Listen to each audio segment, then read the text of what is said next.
என்னடா போர் நடந்துட்டுன்னு பாக்கீங்களா? குண்டு போட்ட அவ்வளவு சாலைகளும் உடஞ்சிட்டுன்னு பாக்கீங்களா? திருநெல்வேலி பஸ் ஸ்டாண்டுக்கு எய்தாப்ல நின்னுதான் பேசுறேன். எப்படி இருக்குன்னு பாருங்க. குண்டும் குழியுமா. வெயில் வந்துருச்சுன்னா மறந்துடுறீங்க, மழை நின்னுட்டுனா மறந்துடுறீங்க. கடந்த 3 வருஷ காலமா இதே நிலைமைதான். இதுல யாராவது விழுந்து செத்து போயிட்டா, ஏற்கனவே போன வெள்ளத்துல இந்த தானாமன பில்டிங்ல உள்ள வியாபாரிகள் எல்லாம் செத்து சுண்ணாம்பா போயிட்டான். எல்லா வியாபாரம் படுத்துட்டு காத்துல கிடக்குது, களத்துல கிடக்கிறதெல்லாம் அடமானம் வச்சு வியாபாரம் பார்க்கலாம். ஆனா இதுக்கு விமோச்சனமே இல்லைங்க. இப்ப நிலைமைய பாருங்க. கடந்த 3 வருஷமா இதே நிலைமை. 5 கோடி ஒதுக்குனாரு திரு நேரு அவர்கள். 3 மாசத்துல சரி பண்ணுவேன்னு சொன்னாங்க. 50 மீட்டர் தான் சரி பண்ணிருக்காங்க. ஆனா இன்னைய வரைக்கும் அதே நிலைமை தான். பொதுமக்கள் எல்லாரும் எப்படி நினைக்கீங்க? அரசியல்வாதி எங்க வீட்டு கல்யாணத்துக்கு வந்தா எனக்கு பெருமை, அரசியல்வாதி எங்க வீட்டு பங்கனுக்கு வந்தா பெருமை அப்படி நினைக்கீங்க. இந்த மாதிரி நிலைமையை யார் சரி பண்ணுவா? முதல்ல இந்த மாதிரி மனசுல இருந்து தூக்கி எறிங்க. நமக்கு உதவாத அரசியல்வாதிய ஓட்டு போட்டு நம்ம மகுடத்துல ஏத்தி வச்ச அரசியல்வாதிய தூக்கி எறிங்க. நிலைமைய பாருங்க. நம்ம வீட்டுல உள்ள யாராவது இதுல விழுந்தா என்ன ஆகும்? எப்படி அடக்கு முறைய ஆள்கின்ற இந்த அரசாங்கம் யாராவது செத்தாதான் இதுக்கு ஆக்ஷன் எடுக்குமா? யோசிச்சு பாருங்க. நிவாரணம் தந்தாதான் நாமளும் சரி பண்ணுவோமா? மாநகராட்சி நிர்வாகமே, மாவட்ட நிர்வாகமே எங்க போனீங்க? என்னைக்கு சரி பண்ணுவீங்க? இன்னும் 2 மாசத்துல எலெக்ஷன் வந்துரும். அதுக்கப்புறம் விறுவிறுன்னு சரி பண்ணுவீங்களா?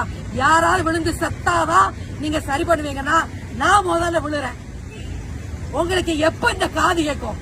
அரசியல்வாதிகள், எம்பிக்கள், சேர்மன், கவுன்சிலர் அத்தனை பேருக்கும் கேட்கிறேன். சாதாரண பொதுமக்கள் இத பாக்குற ஒவ்வொருத்தரும் ஷேர் பண்ணுங்க. ட்விட்டர், பேஸ்புக் எல்லாருக்கும் சிஎம் அனுப்புங்க, நேருக்கு அனுப்புங்க. பாருங்க, ஐயப்ப சீசன் கூட்டம் திருநெல்வேலி மாநகரத்தை நோக்கி அப்படி கூட்டமா வந்துகிட்டே இருக்காங்க.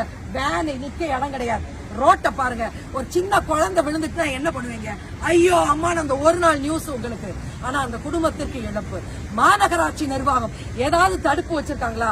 இங்க குழி இருக்குங்க, யாரு வராதீங்க, விழுந்துடாதீங்க, ஏதாவது தடுப்பு வச்சிருக்காங்களா? நாளைக்கு இந்த மழை வெறிச்சிருச்சுன்னா மறந்துருவாங்க, வெயில் அடிச்சிருச்சுன்னா மறந்துருவாங்க. மறந்தும் இருந்து விடாதீர்கள். நான் விழுந்து காமிக்கவாங்க, எவ்வளவு அடி ஆழம் இருக்குன்னு விழுந்து காமிக்கவா? இங்க பாருங்க, ஒரு சின்ன கயிறு மட்டும் போட்டிருக்காங்க.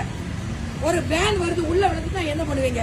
ஒரு மாநகராட்சி நிர்வாகம் ஒரு பெரிய தடுப்பு போடணும். தடுப்பு போட தவறிய மாநகராட்சி நிர்வாகத்தை வன்மையாக கண்டித்து இதை பார்க்கிற ஒவ்வொருத்தரும் ஒரே ஒரு ஷேர் பண்ணி உங்களுடைய கோபத்தை நீங்க இதன் மூலமாக காண்பிக்க வேண்டும் என்று கேட்டுக்கொள்கிறேன்.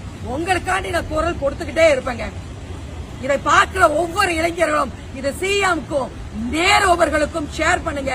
ஆட்சியாளர்களுக்கு, சாதாரண பொதுமக்களுக்கு ஷேர் பண்ணி இந்த நிலைமையை மாற்ற முயற்சிப்போம். முதல் குரலாக என்னுடைய குரல் இருக்கட்டும்.